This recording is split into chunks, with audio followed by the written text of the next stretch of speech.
Hello बच्चों, कैसे हैं आप लोग। उम्मीद करता हूँ अच्छे होंगे, चीज़ों को सीख रहे होंगे और अभी तक जो भी आपने पढ़ा है उन चीज़ों को रिवाइज कर रहे होंगे। ओम्स लॉ तक हमने पढ़ा है, अभी तक आपने ओम्स लॉ सीखा, अभी तक ओम्स लॉ के बारे में जाना अभी तक। तो उन चीज़ों को रिवीजन करने से पहले आज हम लोग पढ़ेंगे कि जो रेसिस्टेंस है वो किस चीज़ पे डिपेंड करता है। ठीक है, तो आज का टॉपिक यहाँ ऊपर में देखिए क्या है। Factor affecting the resistance of a conductor. किसी भी कंडक्टर का जो रेसिस्टेंस है वो किन फैक्टर्स पे डिपेंड करता है, आज हम लोग इस चीज के बारे में जानेंगे। ठीक है, आगे बढ़ने से पहले अगर आप चैनल पे पहली बार है तो चैनल को सब्सक्राइब जरूर करें, वीडियो को लाइक करें और हो सके तो दोस्तों के साथ शेयर करें। और शेयर तभी करें, लाइक तभी करें जब ये वीडियो आपको पसंद आए। इसमें हम लोग क्या करते हैं, इसमें हम लोग चीज़ों को पढ़ाते हैं। क्लास 10th के बच्चों को, 9th के बच्चों को, फिलहाल हम लोग क्लास 10th के बच्चों को फिजिक्स पढ़ा रहे हैं, यानी साइंस पढ़ा रहे हैं। और जैसे जैसे होगा चैप्टर वाइज चैप्टर हम लोग पढ़ाते चलेंगे। ठीक है ना, पढ़ते चलेंगे। मैं पढ़ाता हूँ, आप पढ़ते हैं, बोलने में मिस्टेक। ठीक है, तो आज का टॉपिक है factor affecting the resistance of a conductor. ठीक है, तो चलो स्टार्ट करते हैं। तो कहता क्या है, ओम्स लॉ के बारे में हमने पढ़ रखा है। और ओम्स लॉ के बाद जैसा कि आपको पता है कि V current is directly proportional to V is directly proportional to I, यानी पोटेंशियल डिफरेंस बढ़ेगा तो करंट बढ़ेगा, करंट बढ़ेगा तो पोटेंशियल डिफरेंस बढ़ेगा। किसी किसी केस में पोटेंशियल डिफरेंस को कांस्टेंट रखना पड़ता है ताकि रेसिस्टेंस का क्राइटेरिया किया जा सके। वो हम लोग जब रिवीजन करेंगे तो हम लोग फिर पढ़ेंगे। फिलहाल सबसे पहला जो है कि रेसिस्टेंस किन किन कारणों पर डिपेंड करता है किसी भी कंडक्टर का। तो सबसे पहले डिपेंड करता है लेंथ ऑफ अ कंडक्टर। ठीक है, देखिए लेंथ ऑफ अ कंडक्टर क्या है। लेंथ ऑफ अ कंडक्टर कि जो रेसिस्टेंस है वो डायरेक्टली प्रोपोर्शनल है लेंथ का। क्या कहने का मतलब कि R is directly proportional to L। सबसे पहले तो है कि लेंथ ऑफ ए कंडक्टर क्या है, इसका मतलब इसका मतलब क्या है कि जैसे जैसे आप किसी भी कंडक्टर के लेंथ को बढ़ाते जाएंगे, जैसे जैसे कंडक्टर का लेंथ बढ़ता जाएगा वैसे वैसे रेसिस्टेंस भी बढ़ता जाएगा। अगर आप किसी कंडक्टर के जैसे कंडक्टर मान लीजिए कोई 10 सेंटीमीटर का है या फिर 1 मीटर का है या 2 मीटर का है या 1 किलोमीटर का है, कुछ भी है, कोई भी डिस्टेंस है, अगर आप उसके लेंथ को बढ़ाते हैं तो रेसिस्टेंस भी बढ़ता जाएगा। कहने का क्या मतलब है कि जितना लंबा तार यानी जितना लंबा कंडक्टर उसमें रेसिस्टेंस उतना ज्यादा, और जितना छोटा वायर रेसिस्टेंस उतना कम। यहां से देखो फैक्टर तो आता ही है, ये भी बहुत इंपॉर्टेंट टॉपिक में से एक है।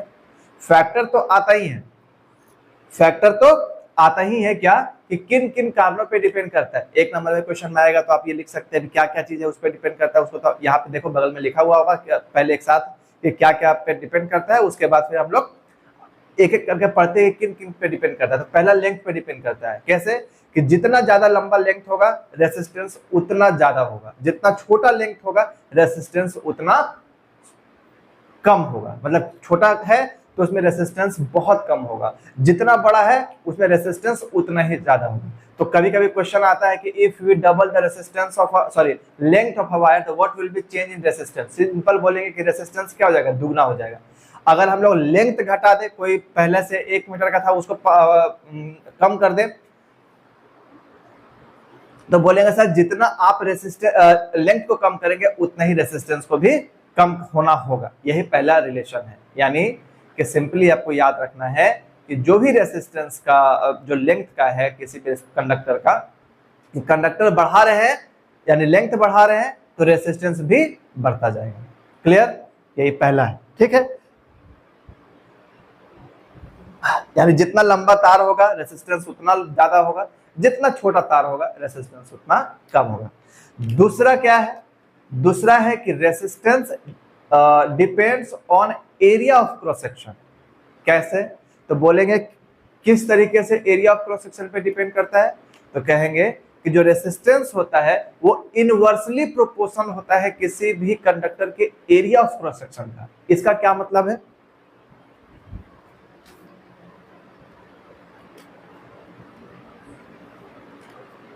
R is inversely proportional to cross section of area। ठीक है, एरिया ऑफ क्रॉस सेक्शन।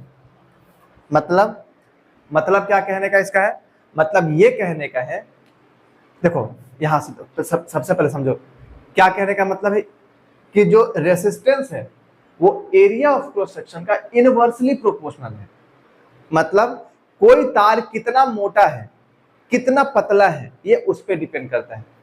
अब आप जरा आपको पता हो कि जब एरिया आ गया है डिनोमिनेटर में, तो डिनोमिनेटर आपका जितना कम होगा, डिनोमिनेटर जितना कम होगा, फिर से सुनिए कि रेसिस्टेंस, ये एरिया, सॉरी गलत बोल रहे हैं, कि एरिया जो है वो नीचे आ गया है। यानी किसी भी शेप का अगर कोई कंडक्टर है तो उसका एरिया जितना कम होगा, देख रहे हैं, एरिया जितना कम होगा रेसिस्टेंस उतना ज्यादा होगा। क्यों? क्योंकि resistance is inversely proportional to cross section of area. और जितना ज्यादा मोटा होगा, यानी एरिया जितना ज्यादा होगा, एरिया जितना ज्यादा होगा उसका रेसिस्टेंस उतना ही कम होगा। क्यों? क्योंकि डिनोमिनेटर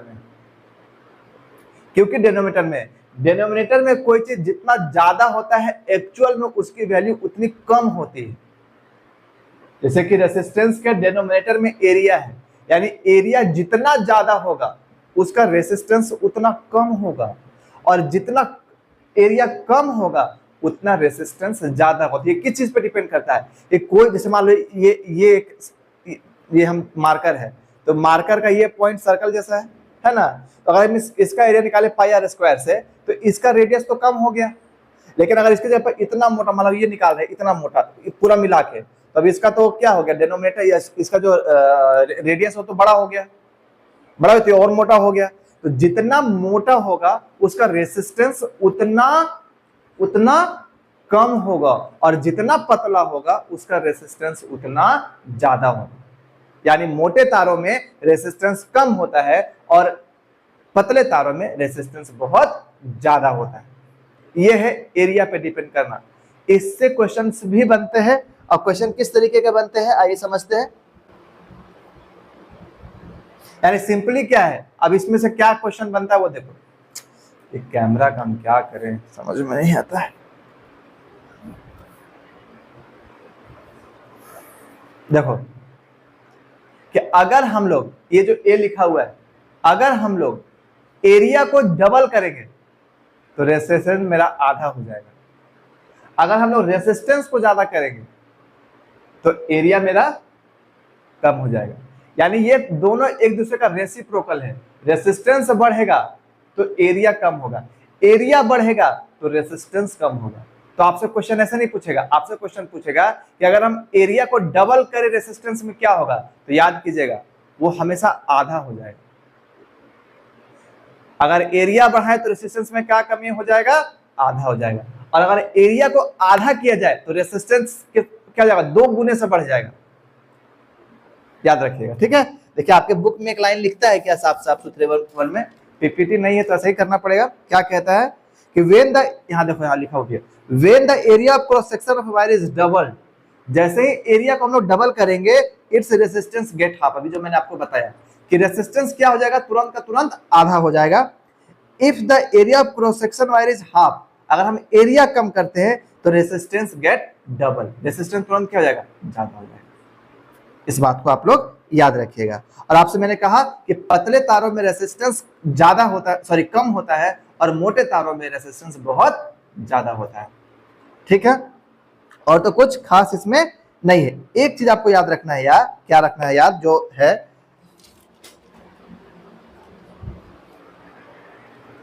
ये तो हो गया एरिया के बारे में।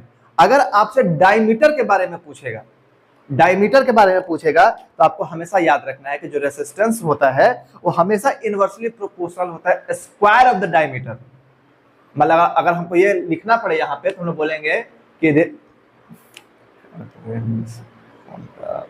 क्या कहेंगे कि जो रेसिस्टेंस होगा वो इनवर्सली प्रोपोर्शनल होगा। यहाँ तो एरिया का है लेकिन इनवर्सली प्रोपोर्शनल होगा डायमीटर के स्क्वायर का, डायमीटर के स्क्वायर का। याद रखिएगा, डायमीटर के स्क्वायर का, ठीक है। अब डायमीटर के स्क्वायर का होगा तो इसमें सब चीज अलग हो जाएगा। जैसे कहने का मतलब आप जरा करके देखना कि अगर resistance is inversely proportional to inversely proportional to square of the diameter, मतलब किसी भी डायमीटर का अगर वो क्रॉस सेक्शन डायमीटर का, तो जैसे जैसे डायमीटर को बढ़ाएंगे क्या रेसिस्टेंस में वैसे से कम आएगा? नहीं, इस बार अलग केस होगा। अलग केस कैसे होगा, किस तरीके से अलग केस होगा? अब जरा करके देखो कि अगर हम डायमीटर को दुगना करें, जैसे 4 है, ये तो पहले डायमीटर का स्क्वायर है, डायमीटर का स्क्वायर है, अब इसका जो केस होगा वो क्या होगा? अलग होगा। ठीक है, क्योंकि यहां पे स्क्वायर है।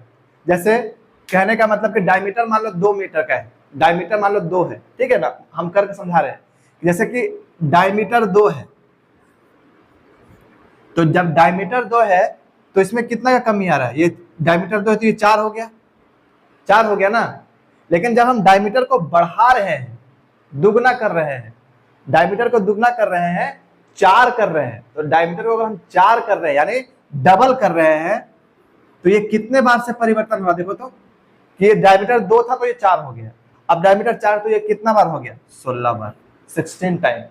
यानी इसका ये कितना टाइम है? बोलेंगे सर ये 4 टाइम है। तो आपको ये याद रखना है कि अगर किसी भी क्रॉस सेक्शन के डायमीटर को, किसी डायमीटर को अगर हम लोग दुगना करते हैं तो उसके रेसिस्टेंस में 4 गुने का अंतर होता है। देख रहे हैं ना, वो 4 गुना से बढ़ जाता है, तो 4 गुने से कम भी होता होगा। बात याद रखेंगे, ठीक है। यहाँ पे एक लाइन आपका लिखा हुआ है, क्या वो भी पढ़कर मैं सुना दे रहा हूँ। The resistance of wire is inversely proportional to the square of its diameter. मतलब क्या कि इट्स रेसिस्टेंस बिकेम 1/4।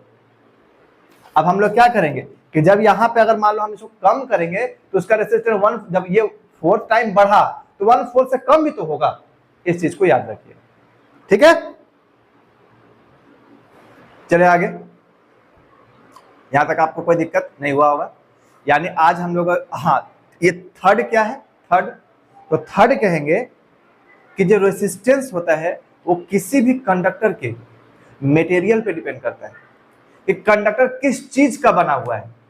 ठीक है, हर चीज का है। तो थर्ड पॉइंट हो गया कि conductors resistance of a conductor depends on it's material, किस चीज पे बना हुआ है, किस चीज का बना हुआ है। ठीक है, और फोर्थ है टेम्परेचर, यानी टेम्परेचर पे, इसका क्या मतलब है? अगर जो सही अमाउंट में क्या बोलते हैं उसको, क्या चैप्टर है, कंडक्टर है, तो जैसे जैसे उसका टेम्परेचर बढ़ाते जाएंगे उसका रेसिस्टेंस भी बढ़ता जाएगा। जैसे जैसे टेम्परेचर कम करेंगे उसका रेसिस्टेंस भी कम होता जाएगा। ठीक है, आगे बढ़ा जाए। हम लोग, ये हो गया पूरा का पूरा टॉपिक कंप्लीट। यानी किसी भी कंडक्टर का जो रेसिस्टेंस है वो किन 4 कारणों पे डिपेंड करता है? तो बोलेंगे सर पहला डिपेंड करता है लेंथ ऑफ द कंडक्टर, दूसरा डिपेंड करता है किस पे डिपेंड करता है? बोलेंगे sir area of cross section पे डिपेंड करता है कि मोटा है, पतला है, क्या है। तीसरा किस पे डिपेंड करता है कि वो किस चीज से बना है। ठीक है, कोई कॉपर का बना है, कोई एल्युमिनियम का बना है, कोई नाइक्रोम का बना है, किस चीज का बना है उस पर डिपेंड करता है। ठीक है, फोर्थ है टेम्परेचर पे। टेम्परेचर पे कैसे कि अगर कोई प्योर मेटल है तो जैसे जैसे उसका टेम्परेचर हम इंक्रीज करते हैं वैसे वैसे उसका रेसिस्टेंस, मतलब अगर रेसिस्टेंस इंक्रीज कर रहे हैं तो टेम्परेचर इंक्रीज हो, तो रेसिस्टेंस क्या हो जाएगा? जैसे जैसे टेम्परेचर इंक्रीज होगा वैसे वैसे रेसिस्टेंस भी इंक्रीज हो जाएगा, और जैसे जैसे टेम्परेचर कम करेंगे वैसे वैसे रेसिस्टेंस भी कम होता है। ठीक है, तो ये 4 कारणों पे हमारा जो रेसिस्टेंस है वो डिपेंड करता है। ठीक है ना। अब हम लोग इस पे एक फॉर्मूला बनता है जिसको हम लोग रेसिस्टिविटी कहते हैं। क्या कहते हैं? रेसिस्टिविटी कहते हैं। चलिए एक आज का, अब यहां से हम लोग फॉर्मूला जनरेट करते हैं यहां से। ठीक है, क्या कहा कि जो रेसिस्टेंस है वो डायरेक्टली प्रोपोर्शनल है एल का, और resistance is inversely proportional of area of cross section. तो अगर हम इसको 1 बोल दे और इसको 2 बोल दे, ये कैलकुलेशन भी कभी कभी पूछता है एग्जाम में, इंपॉर्टेंट है कि find the resistivity, how to calculate resistivity, तो याद रखिएगा। तो अगर हम 1 और 2 को कंबाइन करें, आफ्टर कंबाइनिंग 1 और 2 सब लिख लेना, तो हम लोग क्या करते हैं कि जो R है वो directly proportional L upon A लिख सकते हैं। जब इन दोनों को कंबाइन करते लिख सकते हैं। और आपको याद होगा मैंने बताया था कि जब भी हम लोग प्रोपोर्शनलिटी का साइन हटाते हैं तो एक कांस्टेंट जुड़ता है। तो यहाँ पे क्या होगा कि जैसे ही हम लोग R लिखे और इसको हटाएं तो यहाँ पे एक फॉर्मूला है जिसको हम लोग बोलते हैं रो, नाम है रो LA, ठीक है। R बराबर याद रखना है, आपको न्यूमेरिकल को सॉल्व करना भी इजी पड़ेगा। R equal to rho L by A, सबसे पहला एक फॉर्मूला ये जहां पे रो को क्या कहते हैं, रो को कहा जाता है रेसिस्टिविटी। रो को हम लोग क्या कहते हैं, रेसिस्टिविटी। ये कैलकुलेशन है, ये कैलकुलेशन आपको ध्यान रखना है अच्छे से कि जो कैलकुलेशन है किसका, रो का, उस अभी यहां से R निकला, R equal to rho L by A। अब हम लोग यहां से, आप लोग जैसे पढ़ते हैं तो हम लोग यहां से क्या निकाल सकते हैं, हम लोग यहां से रेसिस्टिविटी निकाल सकते हैं। कैसे निकालेंगे, तो बोलेंगे सर आप रेसिस्टिविटी निकालिएगा, तो क्या आ जाएगा, रेसिस्टिविटी इक्वल टू, ध्यान देना बेटा, रेसिस्टिविटी इक्वल टू क्या हो जाएगा बताओ, RA अपॉन L, नीचे आ जाएगा। ये फॉर्मूला याद रखिए, ठीक है। अब इसका SI यूनिट याद रखना है आपको कि SI यूनिट ऑफ रेसिस्टिविटी क्या होता है। तो हम लोग जानते हैं, चलो यहां से SI यूनिट कैलकुलेट करते हैं कि रेसिस्टेंस का होता है सर ओम, ठीक है, या इसको शॉर्ट में लिखते हैं कि होता है ओम, और एरिया का होता है मीटर स्क्वायर, और लेंथ भी किस में डिफाइन होता है, बोलेंगे मीटर में। ये मीटर से ये मीटर स्क्वायर कैंसिल, क्या बचा, ओम मीटर। यानी रेसिस्टिविटी, जो रेसिस्टिविटी है, इस रेसिस्टिविटी का जो SI यूनिट है वो क्या है, ओम मीटर, याद रहेगा। और दूसरा, जिस तरीके से रेसिस्टेंस डिपेंड कर रहा था 4 फैक्टर पे, उस तरीके से रेसिस्टिविटी किसी चीज पे डिपेंड नहीं करता है। इस बात को ध्यान रखिएगा, इंपॉर्टेंट नोट करके लिख लीजिए, ठीक है। यानी जो दो फैक्टर जो मैंने आपको बताया था रेसिस्टिविटी के बारे में, सॉरी रेसिस्टेंस के बारे में, कि resistance depends on length of conductor and area of cross section, ठीक है।